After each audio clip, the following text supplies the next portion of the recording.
So today I want to revisit the Amy Bradley missing persons case.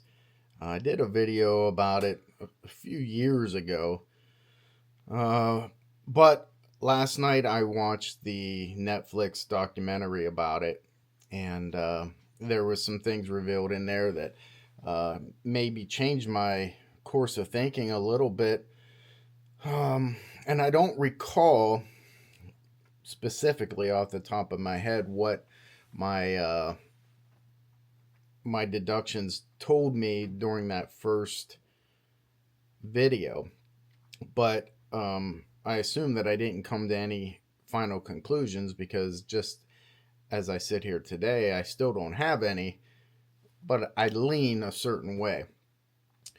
Um, so, for those that are not aware, a brief overview: Amy Bradley in 1998 went missing from a cruise ship, and as it was getting ready to dock, and I can't remember the place, they were coming from Aruba, but the point being is um, there was a very short window for her to go missing. And the timeline is critical, but also the witnesses. And I think you can give weight to when a crime has occurred and it goes on for a long period of time and becomes a cold case or a missing person that hasn't been found. It's I always, and this is just me personally, and I'm speaking from experience. My second or third cold case was 25 years old, and so I had to go through the entire foundation, the entire box, the binders. And what I came to realize after that is it is very important to focus on that first year. Okay. The subsequent years, you get a lot of false information, rumors, things that you end up chasing for nothing. But you got to do it because you never know. There could be something in there. But I'm saying, generally speaking, I like to focus on like the first year.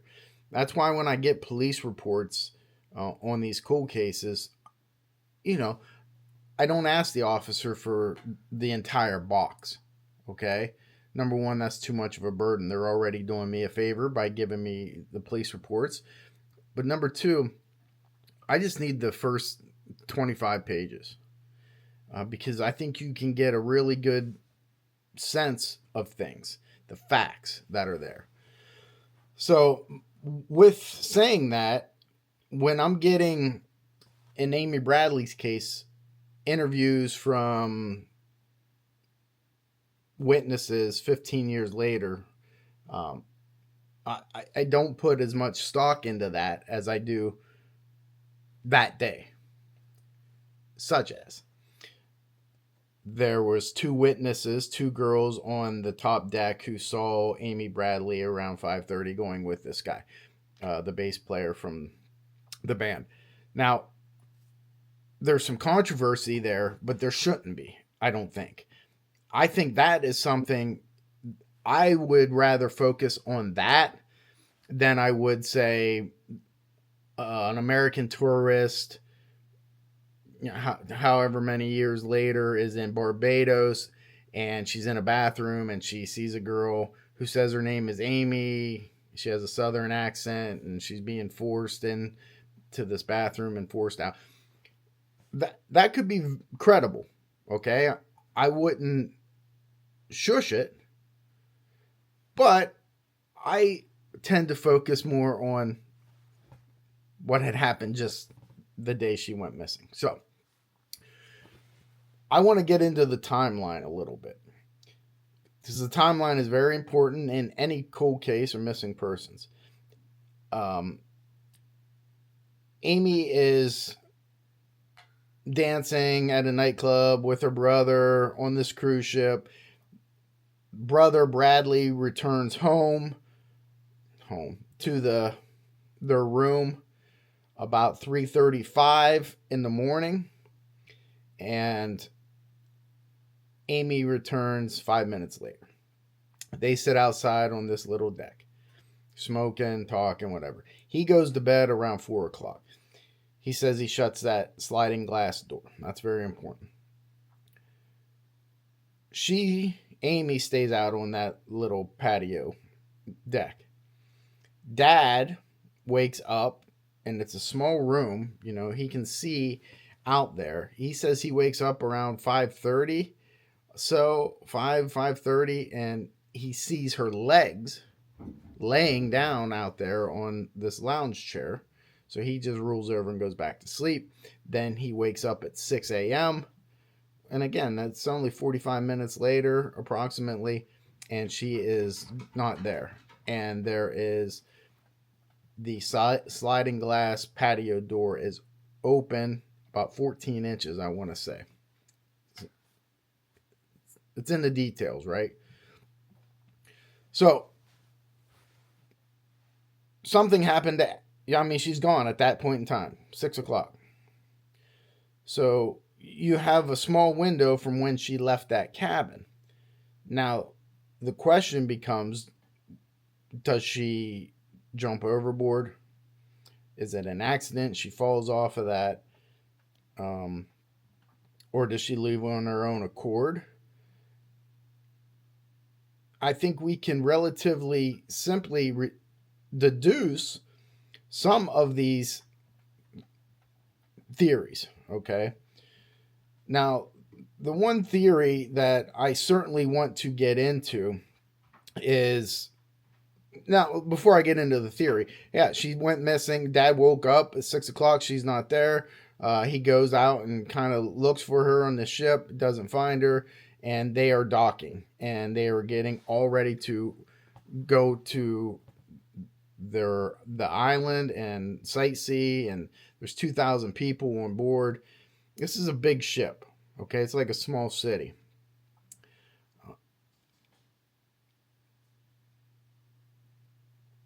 I guess panic kind of struck the family relatively quickly.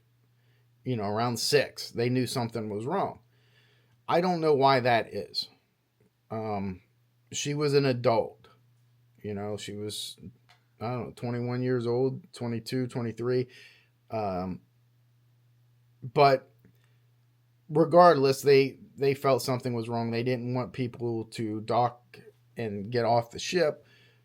Now, in this documentary, the cruise director was a bit of a jerk, you know, but I understood where he was coming from. He could have just used a little bit more couth, I thought, when talking about the victim's family. He basically said, listen, you know, I feel sorry for the family, but the show goes on. You know, what am I going to do? Hold up 2,000 people for one family? Yeah, I understand what he's saying, but how about having a little bit more empathy for the Bradley family there? So I didn't like that in the documentary, but I understood it. One of the theories that I want to talk about is that she took her own life. That is a theory that I think I maybe leaned towards a little bit. I certainly gave it its due notice the first video that I did. And now I have to take an even bigger notice at it, because in this documentary, it was revealed that she was a lesbian. Is that a proper term nowadays? I don't know anymore what's proper, what's not. But that changes my thinking. That's a huge, not red flag, but it's something that now you have to really take into consideration. And what do I mean by that? They interviewed her girlfriend at the time, and Amy had sent her a letter just prior to going on this cruise ship, I mean, you could construe it any way you want, and you could take it as a suicide note. But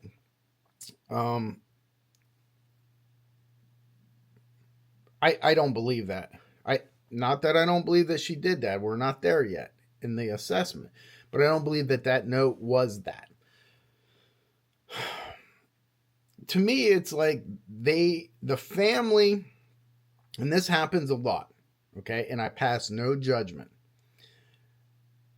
It seems the Bradley family they're trying to protect the image of their missing daughter. And I'm not saying that's wrong at all, but I've seen it hundreds of times in cases that I've investigated. I've sat in living rooms with missing family or missing person's family members, and they do it, and I have to drill it to them. Listen, I understand you're trying to protect the image, but when we're going after the truth, that is more important. I'll give you a personal example, and I know exactly how they feel. My son, when he died at age 21, when people ask me, I don't really want to talk about it, but I will say that he died. I leave out the part that he died of a drug overdose. And the reason being is because I'm ashamed of that. Especially me, who worked undercover narcotics for almost 8 years. 2 of those years with the FBI. So I'm embarrassed to say that. I want to protect his image, so I don't want to say that he was abusing drugs. But it's the facts. And it seems to me that they were protecting her, and they were embarrassed that she was a lesbian or gay, whatever is the appropriate term, but also that she liked to drink and party a lot. And I still have heard no mention of drugs, although there was a witness on there that said, hey, this was a Navy guy, 20 years. He was on port somewhere. This girl was talking to him and said that her name was Amy Bradley and that she got off the ship to buy her brothers and her drugs. On the surface, I don't want to give that any merit. Only victimology will tell you that. Her friends, did she do drugs? Because if she did, well, then that's something that has to be followed up on. And I'm sure the FBI did that. But if it's not, no, Amy never did no drugs. She certainly wouldn't go into a town. Where would she know to buy drugs? Then we can discard that whole interview, the whole witness saying, hey, I saw her.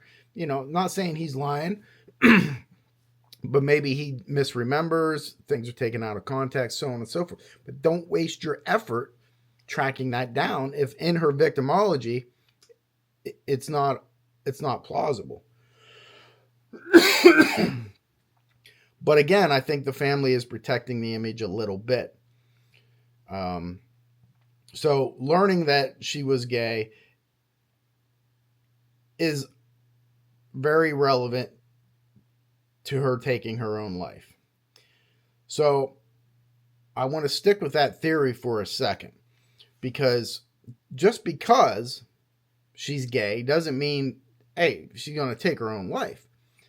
But there was some heartache there with the family that she, they didn't like that. But it doesn't seem to me that it affected the relationship between Amy and her family. They were having a good time. They're a tight family. They're there together. A lot of her friends say there's no way she could commit suicide. It's impossible. It wasn't her. She was planning on coming home and showing me this. And listen, that's not how suicide works. Okay, I've done hundreds of cases. People get stuck on that. It's not always planned out. Just because someone says, yeah, I plan on going on a cruise. And when we come back, we can get together and have drinks. And, I'm looking forward to it. And then something happens and they said, there's no way. There's no way she was planning on coming back. She told me. It doesn't matter. I think of the Tiffany Valente case. And I will link that case here at the end of this so you can watch it if you're not familiar with it.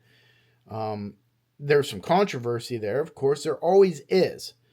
But there's no doubt in my mind she took her own life by throwing herself in front of a moving train. One of the similarities that stood out to me while I was watching this documentary on Amy Bradley was out on the patio. You have a patio table. Now, there's controversy to where this actually was, but when the FBI got there, the room had been cleaned, but that table was pushed up against the railing going out to the sea, indicating that somebody could have stood on that and jumped or fell accidentally. But also, to me, what was important was her shoes were there. Now, I've tried to research this and I couldn't find out. Maybe one of you guys had this answer. But and if she left that room or left the patio and went out into the ship where she was witnessed with that bass player at 5:30, 6 o'clock in the morning, what shoes was she wearing? I couldn't find that, and I'm sure somebody has that answer to that because that is glaringly obvious information that you want to know. I've never been on a cruise ship, nor do I ever want to be on one, but is it common not to wear shoes, out in the common areas and stuff? Or did she just put on a new pair of shoes? Again, the Tiffany Valente case, when I feel very confident that she took her own life before she threw herself in front of this train, you know what she did? She took off her shoes. Okay? So, to me, there's similarity there. I'm certainly not saying that that's what happened. And I'll get into why I don't believe that happened, is because usually, if it isn't a planned out thing, it's an impulsive act. And in the impulsive act, you find out through victimology. Was she an impulsive person? But there's a triggering event that makes a person want to harm themselves. Such as in Tiffany Valente's case, she got caught stealing. And it wasn't the first time. Everybody was going to be disappointed in her. They were confronting her. That's the trigger that pushes her over the edge. I don't see that here in the Amy Bradley case. She gets done partying, having a good time on this cruise ship. She's out on this deck with her brother at least 2 hours, right? She's out there at 3:40 when she comes back. Dad sees her out there at 5 something, and she's still there. I don't think cell phones were a big thing at the time, so it's not like she's getting a text message that's upsetting her. It's not like she's on the phone talking to her girlfriend who just broke up with her, and that's a triggering event that she's going to throw herself off. Because of no triggering event, I'm confident that there was no triggering event there, and it wasn't planned, so it's not impulsive. I don't think that she took her own life. Okay? I believe in my first video, I believe that as a good possibility. That possibility was enhanced when I found out that she was gay because of the stigma and the family tension. But I think the more I look into that now, I think you could deduce that that was not a reason. Another reason is that sliding glass door being open. Not being open all the way. Now, why? See, it's the small details. It's only open 14 inches. Amy Bradley is 5'1", 5'3", small girl. It's because when she opens it to exit off of that deck, she doesn't want to open it all the way. People are sleeping. So you only open it as far enough as you can turn sideways and slip through very quietly, right? So I believe that she willfully came off of that deck. Now what happens? Well, there's some confusion for me in regards to her clothing. In this documentary, they show her in a yellow collared shirt, polo shirt, but then that is laying across of the couch, or it's in the room. She's taken it off, and she was wearing like a white t-shirt. But when they find video of her at the disco dancing, she doesn't have that white polo on either, or the yellow polo. She has the white t-shirt. So I'm confused as to when she took off the yellow polo shirt and placed that in the cabin. I was under the assumption that she did that after she came back to the room at 3:40 in the morning. I'm confused about that, because if she did it then, the photographs, the video of her dancing with the bass player had to have been after 3:40, but that doesn't seem right to me. So I guess I'm just a little confused as to when that yellow polo came off of her body, and I would like some clarification on that. Now, with that being said, what do I think happened? Well, before I get into that, I have another question that's bothering me. She is a photographer, right? Where is her camera? Now, I'm sure this has been addressed too. But if that camera is missing, I would surmise that she got up early to go take pictures of them docking or the sunset, whatever it was. Where is that? If the parents have it, then it's a moot point, maybe then. But I just have a feeling that that is a very good time to take photographs. Now, some will say, well, could she have stood on that table out on the deck to take photographs of certain things and fell off? No, that didn't happen. Remember, the sliding glass door is open, right? So she exited that. That's the only reason for that to be open. It's the only reason. Somebody didn't come into that room and abduct her. That's crazy talk. So because of that, we can deduce that she didn't jump overboard. We can deduce that she didn't fall accidentally. She exited that room. Now, could she have exited to come in to get a drink and go back out? Yes. Yes. We leave that open as a possibility. But again, because there's no triggering event, I believe that we can rule out that she took her own life.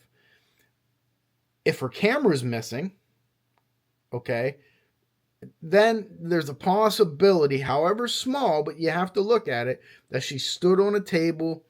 But that's dumb. That's dumb. But people will say, well, she had her shoes off, so maybe that's why, so she could stand on this table and take a picture. If her camera's missing, then okay, I'll buy into that. But I have a feeling it's not. And again, you go back to the sliding glass door being open. I just think it leads to the probability that she exited. Now the question becomes, since we've ruled out that she took her own life, we ruled out that it's accidental because I believe she left that patio area. Why? Well, she's, first of all, a grown adult. She got some sleep out there. Maybe. We don't know that she slept, but she was out there for a good amount of time. After drinking, she had 7 beers, I think, from 6 o'clock or whatever it was. It was a long period of time. I guess one of the things that I didn't think about until right now, this is why I love talking about these cases,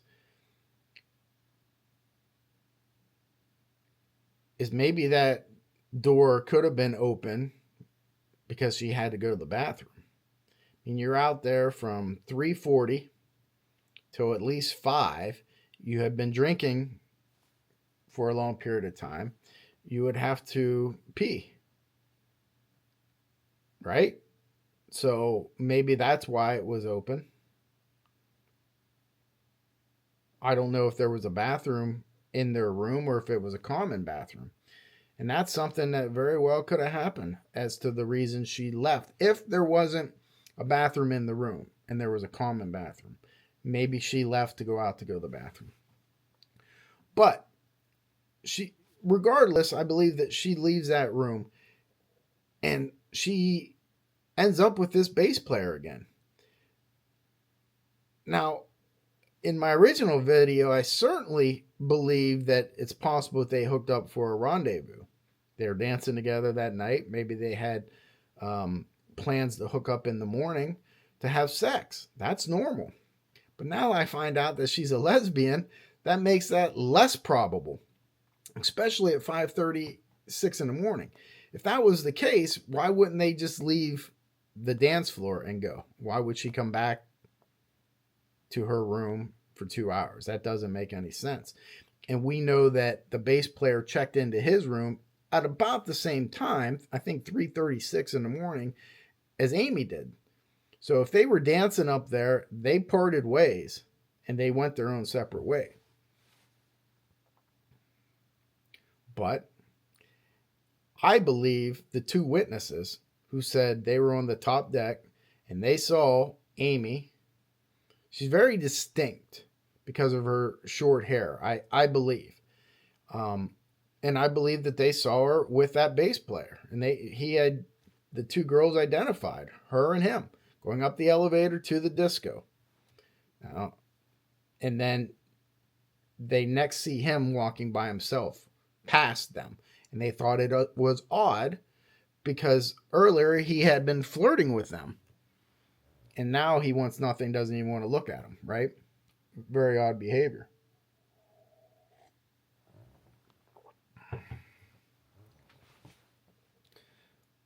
So what got Amy to meet him? Was it a chance encounter?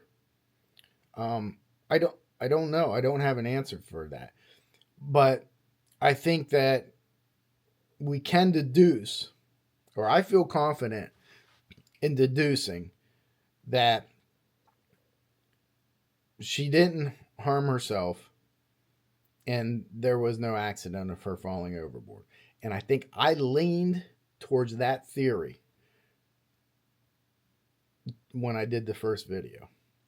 But now that I have more information, I believe that that bass player had something to do with it. Now, once we establish that, then we have to try to determine, okay, did he kill her? And if so, why? And how did he dispose of her body?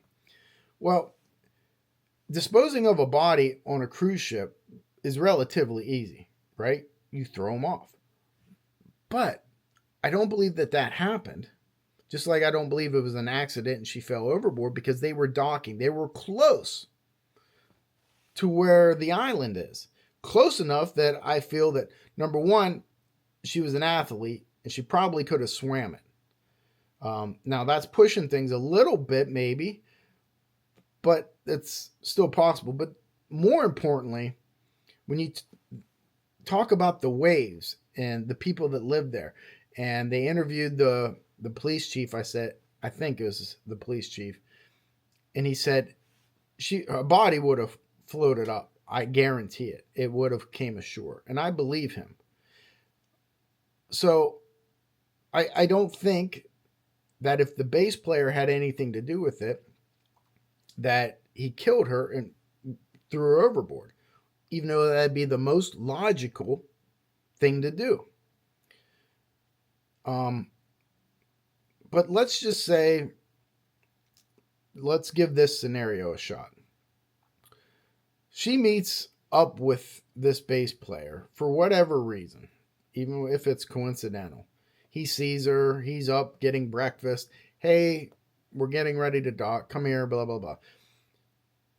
He maybe puts some moves on her and she stops him because she's a lesbian. She doesn't want to have anything to do with that. And he flips out and he chokes her. Whatever it is. He's not a serial killer.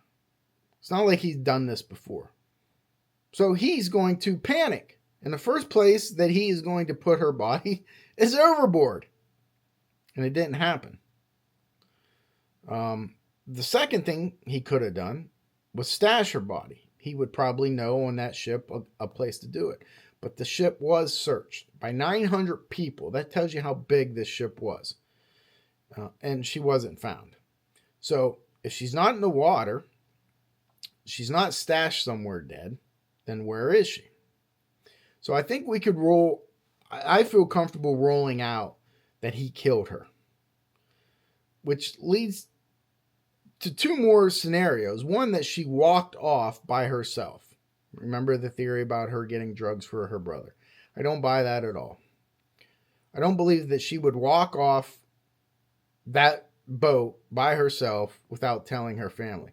It's not like it's midnight, 1 a.m. It's 5:30, 6 o'clock. People are getting ready to get up. They're getting ready to dock. Why go ahead of her family to a place she's never been before? Again, victimology would tell you this. It's certainly possible, but it's not plausible, folks. So we can rule that out. So it leaves you with one final, I believe, not just possibility, but probability that she was forced off in some sort of sex trafficking scenario. To me, that's the only conclusion. Now, you have pictures that have surfaced later, that the FBI actually said was Amy Bradley. That's just one analyst, okay? I don't believe in facial recognition. I used it many times, just recently in Death Row Confidential television show that I starred on. And I just don't believe in it. I've seen, just like polygraphs, I don't believe in that. I've seen innocent people fail them, and I've seen guilty people pass them. So to me, I don't believe in them. But the scenario that I just went through, I think you can deduce all possibilities to the probability that she was forced off of that boat. It's no coincidence to me that she goes missing in a time frame so close to them docking. Does that make sense to you? Like, if they were out in the middle of the ocean, I don't think that she would go missing. It's because she's so close to that dock and they're getting ready to go off into that island that she went missing. Now, I know the family thinks that she was targeted. And I think she was one of, I don't know, let's just say 10, 20 girls that was probably targeted. But they're going to take the opportunity to take one that presents themselves as close a period to docking, because you have to hold them hostage, kidnapped, for a period of time before you can get them off the ship. So why would you kidnap somebody from the disco at 12 o'clock at night and have to keep them there till 6:30 in the morning when you dock? No, you're going to be out looking at 5:30 in the morning, 6 o'clock. And I think that's what happened. That goes against my normal, it's usually as simple as it seems. That's what most cases are. And if you did that for this case, you would say that she went overboard. And that would be easy to do, easy to say. I don't believe that happened because of the reasons I went through. I think it is more complicated than that. And I don't like getting into complicated cases because they're normally not. But I think this warrants it. I believe that she was trafficked.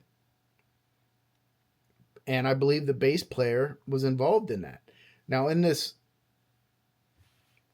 documentary, they were very good. I've learned through all the television shows that I've done how legal for the networks are involved. So they can say certain things and they have to word certain things a certain way and leave certain things out. I noticed it when they talked about the suitcase that the bass player brought back from the cruise, and there was a bunch of white Caucasian female photographs in there. And then they had the daughter call him, and he said, "What? You know, I'm a bass player of music. I take pictures with a lot of people." I believe that, yes, but I don't believe that that's the reason he had that. And the indication, they were inferring that he was involved in sex trafficking. Now, to me, I think you need to follow his bank account and see where he's getting money from. And I'm sure, you know, as I worked for the FBI, I am sure that the FBI did that. But that's exactly, I believe, what's happening. Okay. And he had a selection of girls that whoever wanted, and she made herself available, not willingly, unwillingly, she didn't know. And that's what happened. That's what the evidence tells me. And it's very scant evidence. Okay. But my theory could change a little bit based on the answers to some things that I don't know, like her shoes. What shoes did she have on? Okay, why was those sandals, if they were sandals, out there? Sure, she probably took them off because she's relaxing, right? She's laying down on a lounge chair, but she exits that deck. Why doesn't she put those back on? Or what shoes did she have on? Okay, that's something that's easily figured out. I really do put weight. At first I didn't. Of the witnesses who saw her going up the elevator to the disco with the bass player. Because I kept thinking, how does these people know?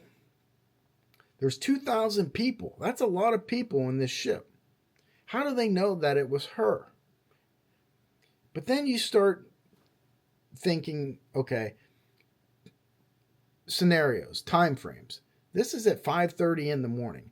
Now, there's some discrepancy about when this witness, these two girls, saw Amy with this bass player going up.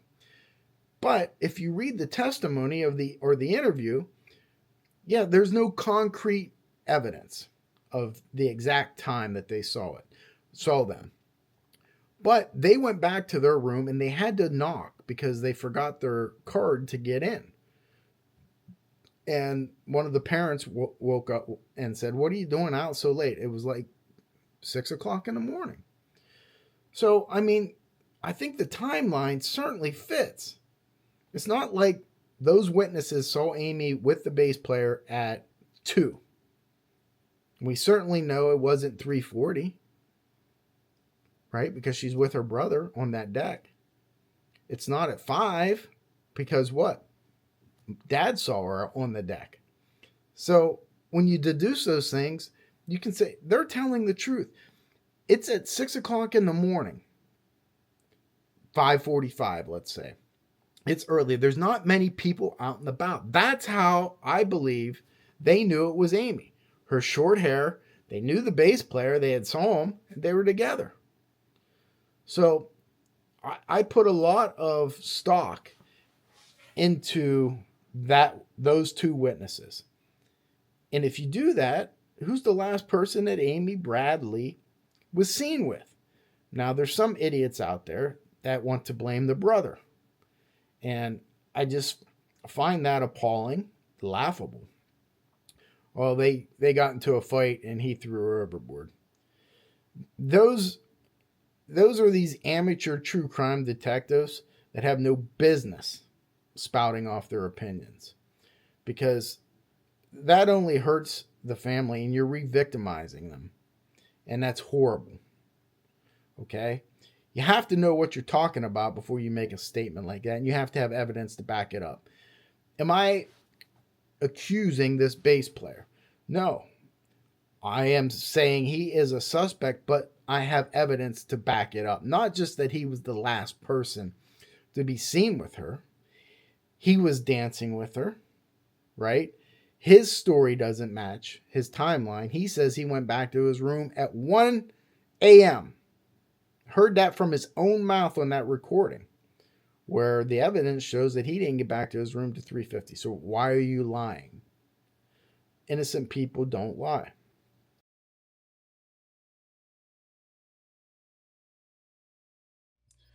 So I always get the question, how do you become a cold case detective?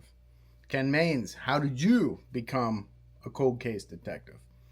Well, I had that in mind a long time ago, over 10 years ago. And I got the answer right here. Mastering Cold Case Investigations, a guidebook for detectives. I wrote this 550-page behemoth for that purpose. Because when I was in high school, when I was in college, and then when I became a detective, I wanted to know more about cold cases, why they go cold, why are they unsolved? Is it evidence? Is it lack of determination? Is it perseverance? Is it politics? All the above. Well, I set the answer to all those questions in my new book. It's been 10 years of research, writing, jotting down things. I knew that I was going to write this book eventually. And it finally has come to a head where I'm able to actually get it done, get it published by Unsolved No More Publishing, and get it out to you. So who's this book for? It's for detectives. It's for amateur detectives. It's for college students, academia, forensics.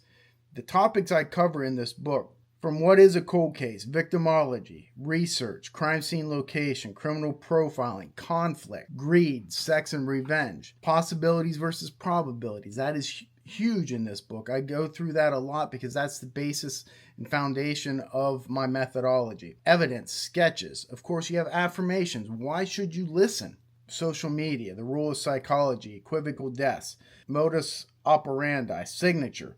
Legal and ethical considerations in cold cases, integrity, involving as a cold case detective, serial killers, missing persons, domestic violence, exposing myths, premeditation versus spontaneous, confidential informants, wrongly convicted, clandestine graves, you name it. I cover it in here. 550-page hardcover textbook. And along with all those topics, I also wanted to do case studies, especially case studies on confessions. Why? Because you can learn so much from confessions. At the end of the book, I go in great detail about killers in general who have confessed, why they did it, and what we can learn. That's always the most important thing, what we can learn from them and move forward and apply what we learned on that case to a future case. So I have all that. I tried to incorporate as much as I could, and there's a lot in there about real life cases that I have worked on and I have either solved or learned something from. And I'll tie that to a specific chapter, along with tips, certain things that I think you should look for in certain areas. It's a great book to learn from, but it's not just for active law enforcement members, private investigators, defense attorneys. Everybody can learn from this book. And that is what is motivated me to write this. Is I want people to learn. I am tired of seeing wrongfully convicted people. I'm tired of the politics of district attorneys' offices and state police and local jurisdictions who either don't have the resources to do it, or they just pass it off because they don't know how, they don't want to, they don't have the desire, the determination. And all that does is affect the victims and the victims' families. And I see it time and time again. You will see endorsements and affirmations from victims' family members in here who I've worked with in the past, because they are the most important people.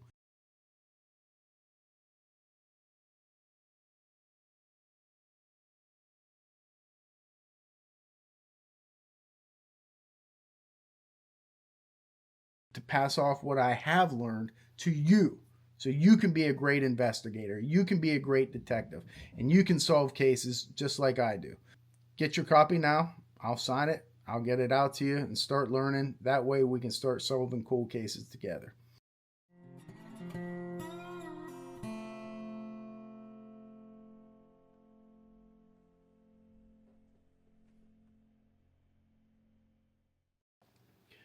Um, so I just feel that signs point towards him certainly being involved. And if it was my case, I would be focusing my energy on him.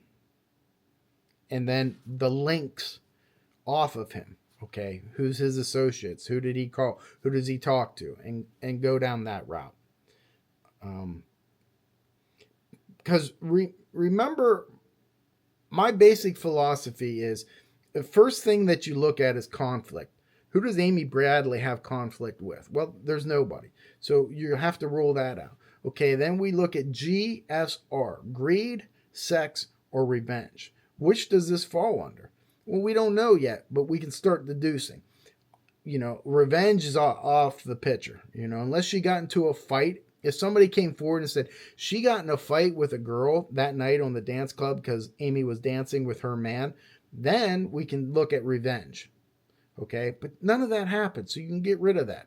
Greed or sex. She was dancing with this guy. So a sexually motivated crime has to be entertained.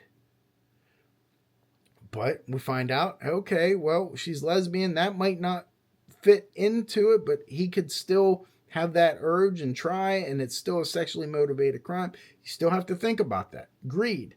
Sex trafficking falls under greed. Okay? And I believe there's indications of that. So we have to follow that route out just as much.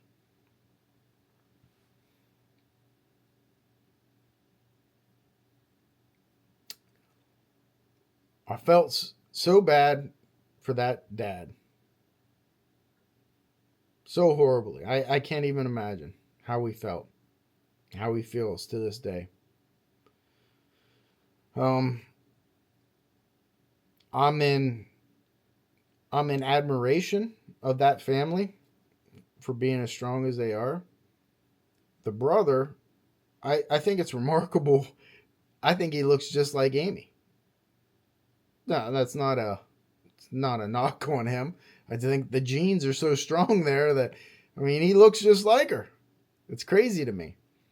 But there's one thing in life that is stronger than anything, and that is love. And they have love in that family, and that's what has kept them going.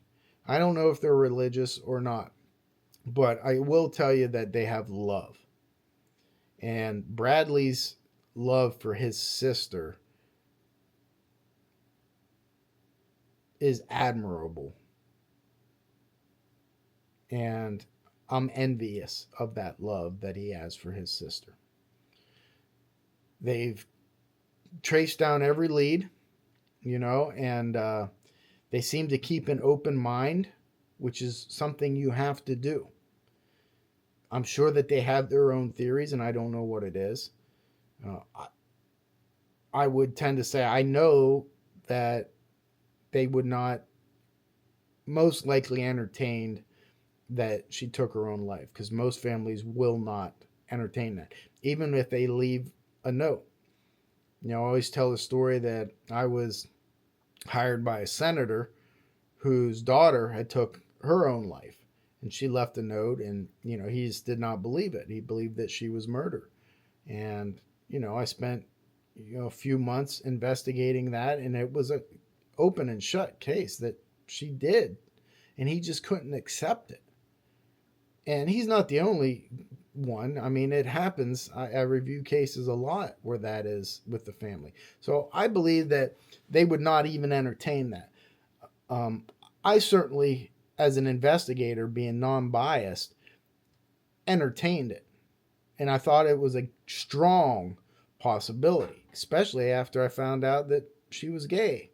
And whether she was hiding that secret, it didn't appear, but there was conflict, as I said, kind of with the family. But the love in that family overrode that conflict by a million miles.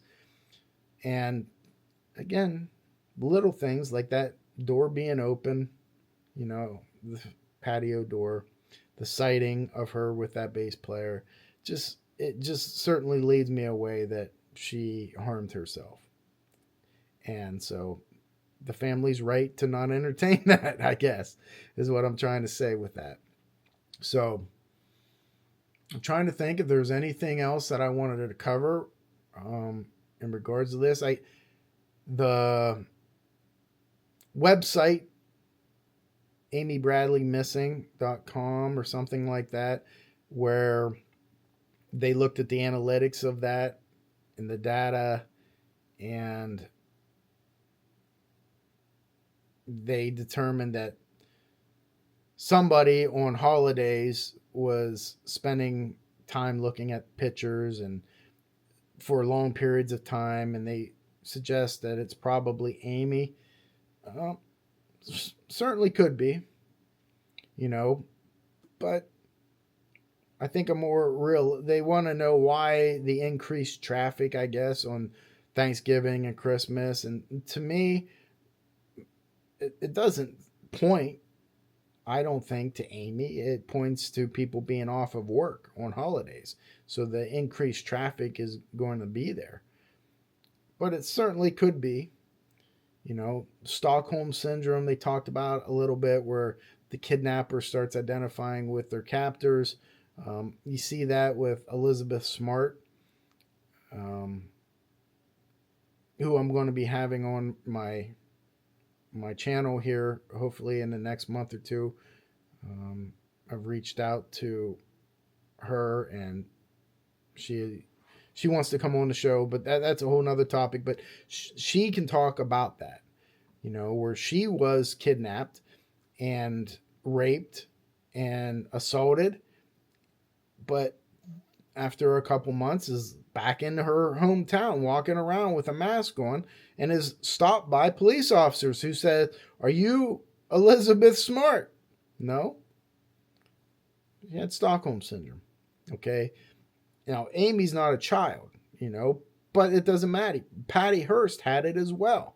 So, I mean, it's certainly a possibility as to a reason why she doesn't try to contact her family. I just find that there's no indication to me that she is dead on that boat.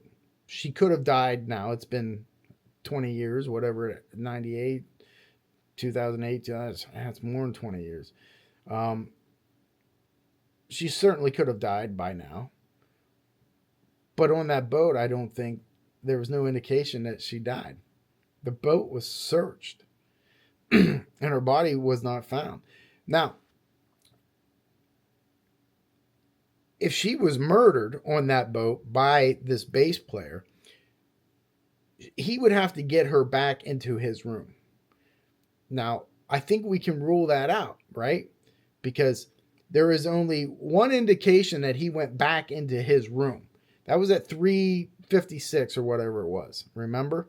The key card timed it, that he went back in there. So if he came out at 5:30 and got her and took her back to his room, there would be a key card indication of that, where he could have killed her in private.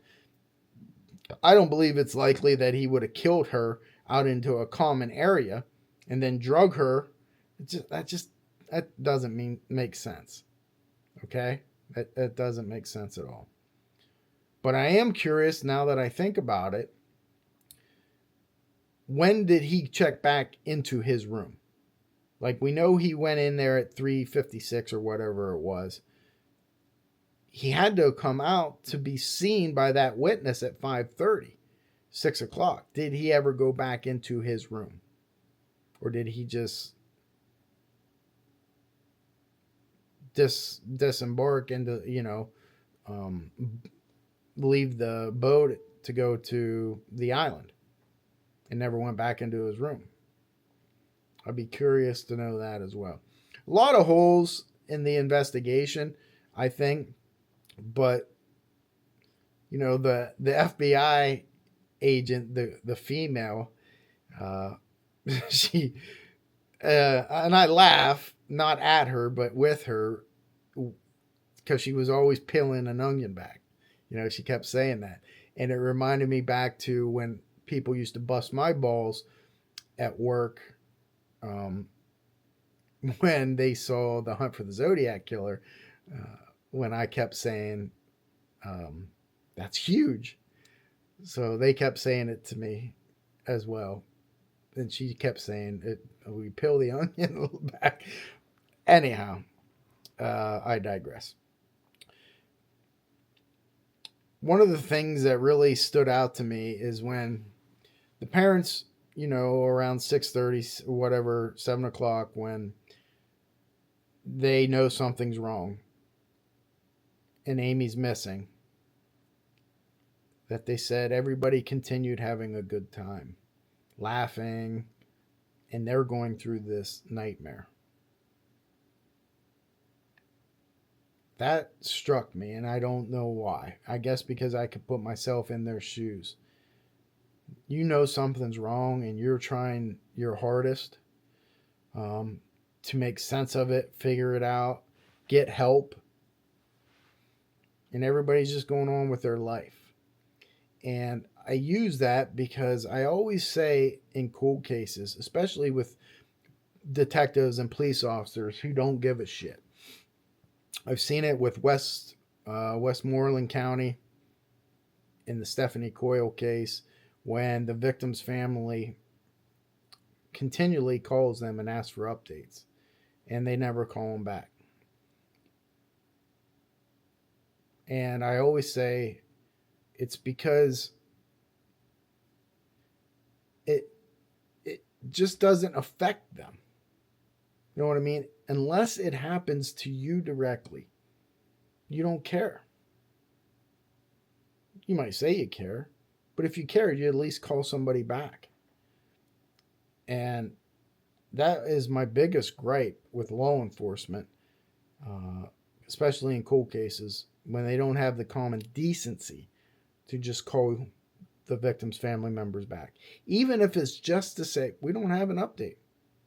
When you don't call them back, they get the impression that you don't care. And maybe you don't. But don't give them that impression. Call them back. And I see it all the time. And it's sad and it's horrible, and I hate it. So when the mom and dad said that about Amy, I understood it. A lot of them, they all can't mourn. They're going on with their life as well. And I understand their rationality. But I also really empathize with the family on that.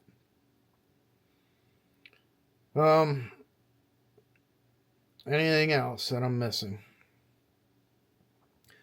Like I say with all cold cases, and I've had a lot of family members reach out to me throughout the years. I've been doing this for about 20 years now. And if you need help, if I can help in any way, I certainly will. So if Brad, Ron, or is it Ava, the mom, if you just need somebody to talk to, you want to get an opinion, I'm always here. Certainly reach out to me. that's the best that I can offer you. And I will always return your call. That's one thing you would never have to worry about, or return your email. So my prayers are with that Bradley family, and I hope they get resolution, because they'll never fully get closure to this case. But I hope they get resolution, and, you know, they'll never be able to move on with their life, and they haven't. And that's the unfortunate part about a missing person. But if I can help in any way, I'm here. That's all I can say. So that's my thought on this case. And I hope it helps somebody, especially the family. Thanks for watching. Mains out.